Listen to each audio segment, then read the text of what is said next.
In the stress and anxiety of this past week, the weather has been for me a reminder of what a gift it is to be alive. Hasn't this past week just felt like the most glorious gift?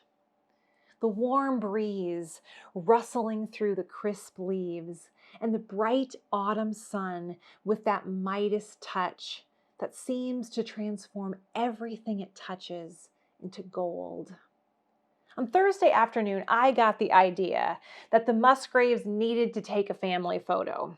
I couldn't imagine a more beautiful day, and surprisingly, when I looked at our calendar, which typically involves the four of us going in four different directions, I noticed that we could possibly be in the same place at the same time. Miracle of miracles, it would work. And so we gathered up our camera and tripod and remote, and we walked across the street to what we affectionately call the Close Park. On my walk earlier in the day, I had noticed these beautiful oak trees. You know, the variety that holds on to their leaves all throughout the winter. Many of the trees around us have lost their leaves by now, but these oak trees are still holding strong, ablaze with russet hues that I just knew would make the perfect backdrop for our family photo. And so as we walked across the street, I had my eyes fixed on these trees that were holding on to their leaves. We walked over to find the perfect spot, and while I was paying attention to these oak trees, the girls noticed a different tree. One who seemed to have decided, today is the day to let go. There was no wind. There was barely even a breeze on Thursday. And so as the leaves fell down, they created an almost perfect circle around the trunk of the tree.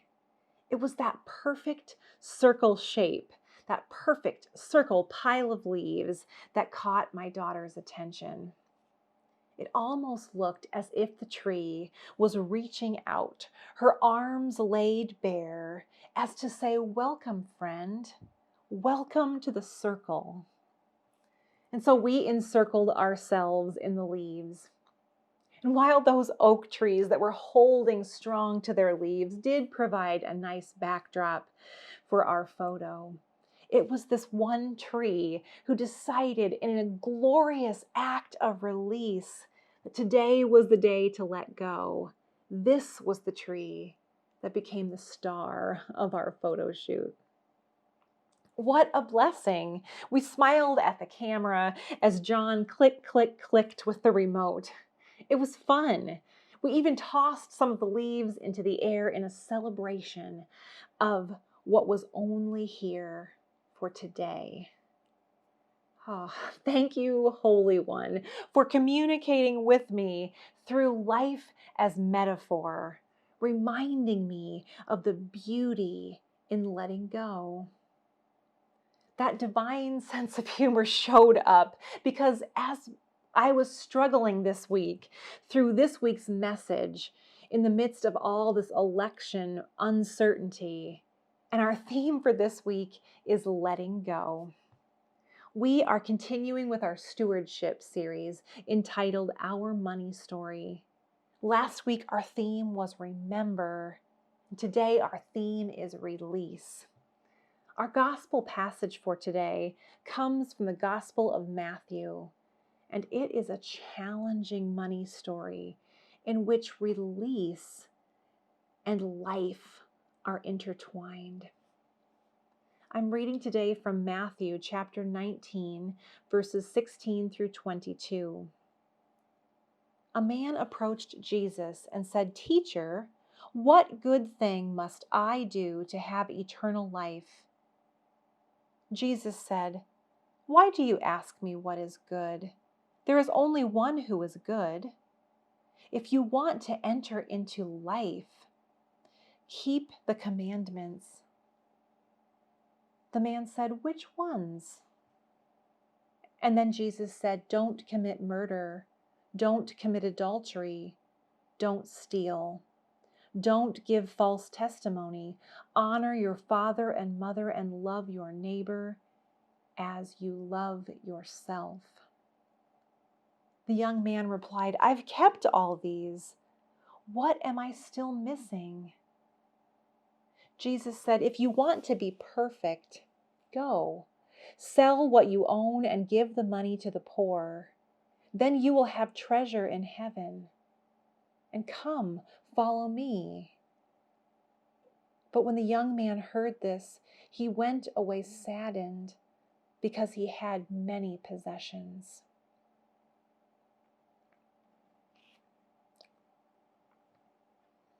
There is so much here in this handful of verses.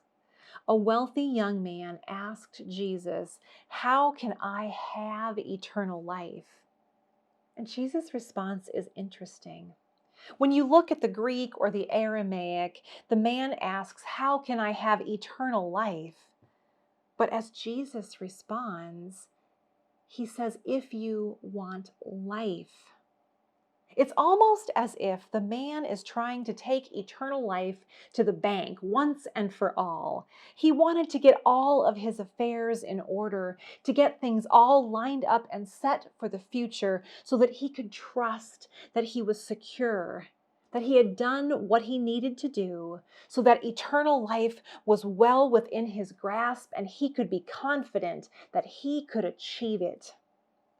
Instead, it seems Jesus brings this question into the here and now. If you want life, keep the commandments.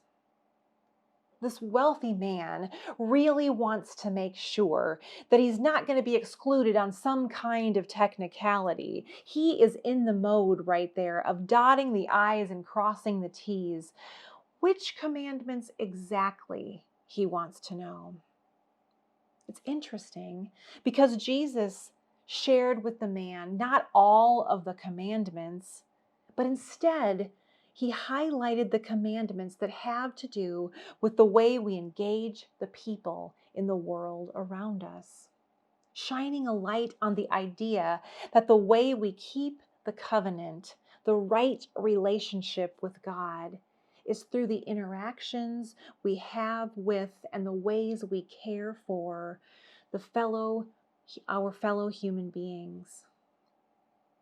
This man is pretty confident that he'd kept all of the commandments because he'd been taught all the right things since he was a child, and he'd been doing all of the right things for his whole life. What Jesus seems to be suggesting is that there's a little more to the story. Jesus seems to be digging for a little bit more nuance. Okay, if you want to be perfect, sell everything you have and give it to the poor, and then follow me. Now this hit the man where it hurts, right in the pocketbook.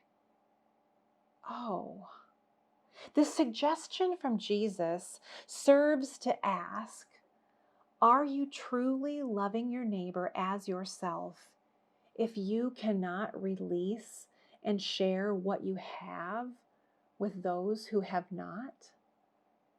The life this rich man seeks is directly connected to his response to the poor. And I don't know that he has ever seen it that way before. But Jesus invited him to release his grip on what he has and share it with those who have not. While he thought he had been doing all the right things, Jesus was calling him into a more mature faith.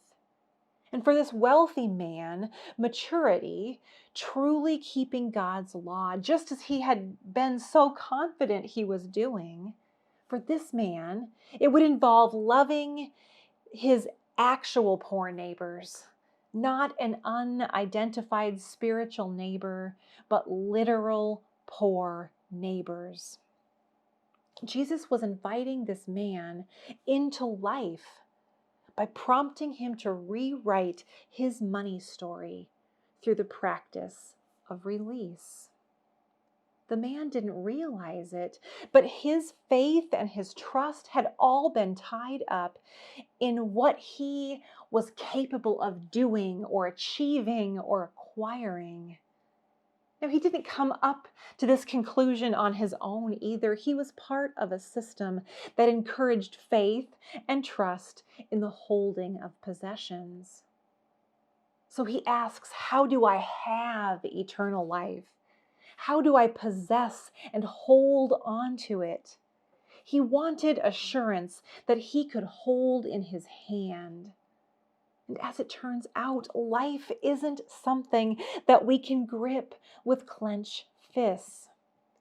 Jesus invites the man to enter into life through the practice of release. Jesus didn't just come up with this idea of release on his own. The concept of letting go, of releasing as a spiritual practice, is woven throughout the Hebrew scriptures. In Leviticus and Deuteronomy and all throughout the prophets, the Hebrew Bible contains this concept of holy release. Deuteronomy 15, in Deuteronomy 15, we can read about a sabbatical year.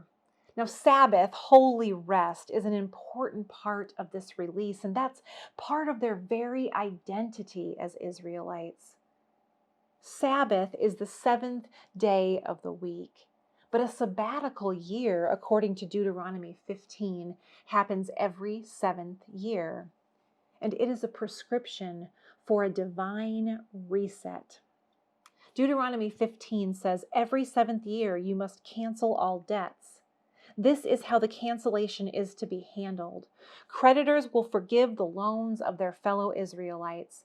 They won't demand repayment from their neighbors or their relatives because the Lord's year of debt cancellation has been announced. It goes on to say, now if there are poor among you, don't be hard-hearted or tight-fisted toward your fellow poor Israelites. To the contrary, open your hand wide to them. Give generously to needy persons. Don't resent giving to them, because this is the very thing that will lead to the Lord your God blessing you in all you do and all your work. That is why I am giving you this command. You must open your hand generously to your fellow Israelites, to the needy among you, and to the poor who live within your land. Just like Jesus was guiding this wealthy young man to discover, Deuteronomy envisions a covenant between God and Israel that is lived into through the way the Israelites care for each other.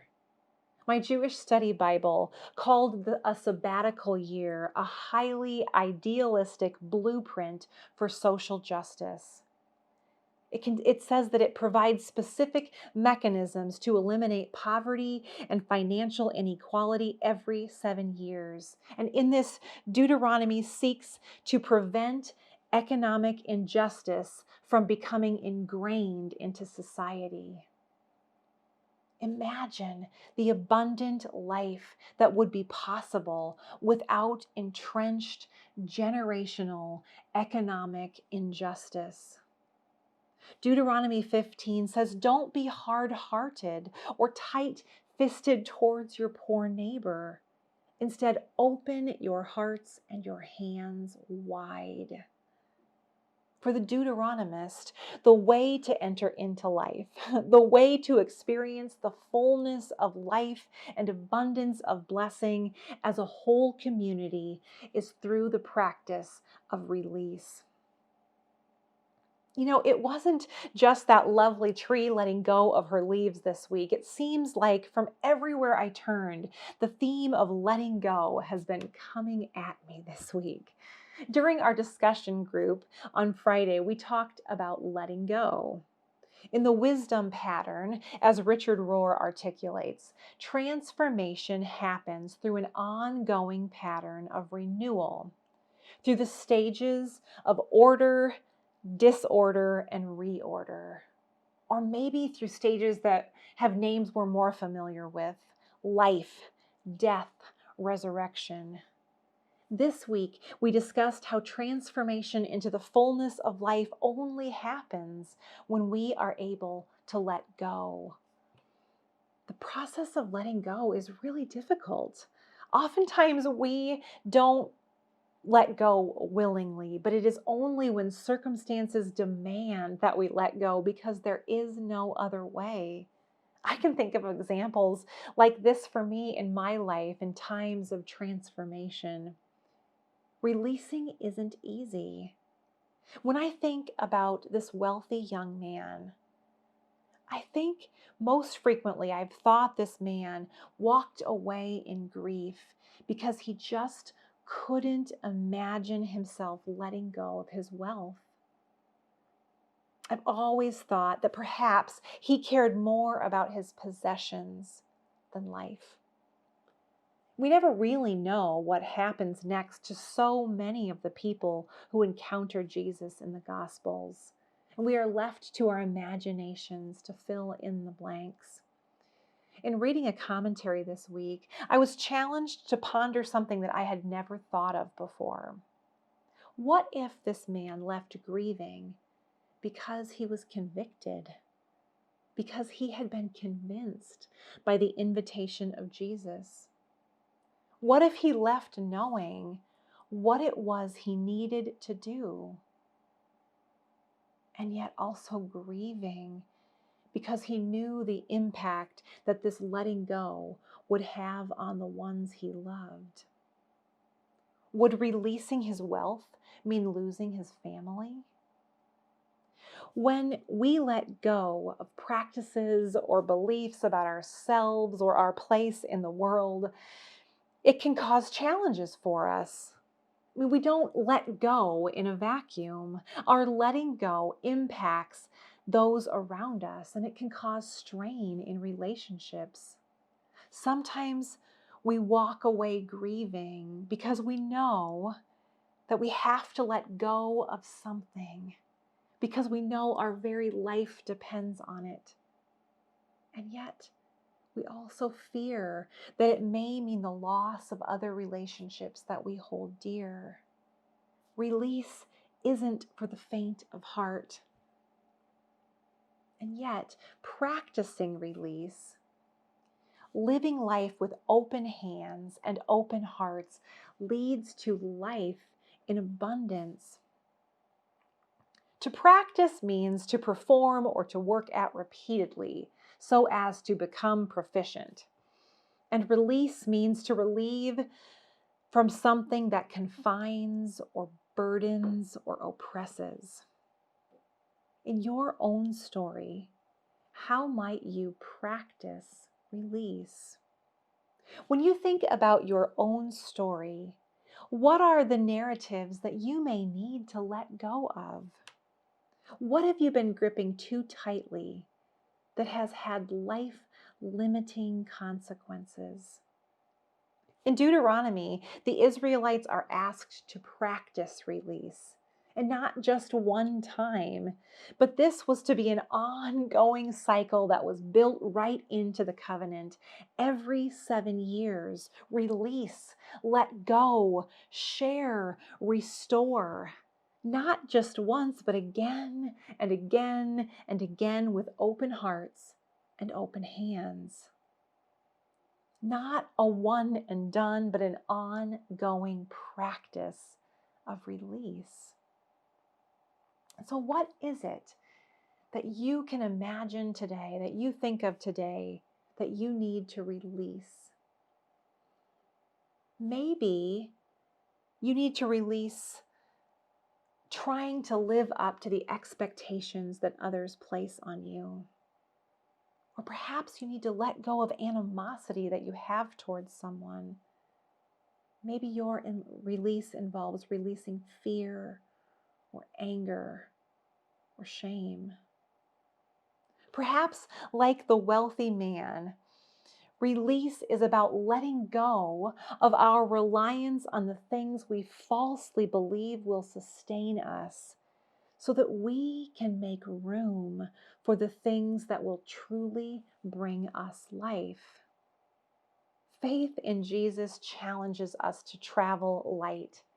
After all, it is hard to fit through the eye of a needle if we insist on filling our arms with loads and loads of things that weigh us down.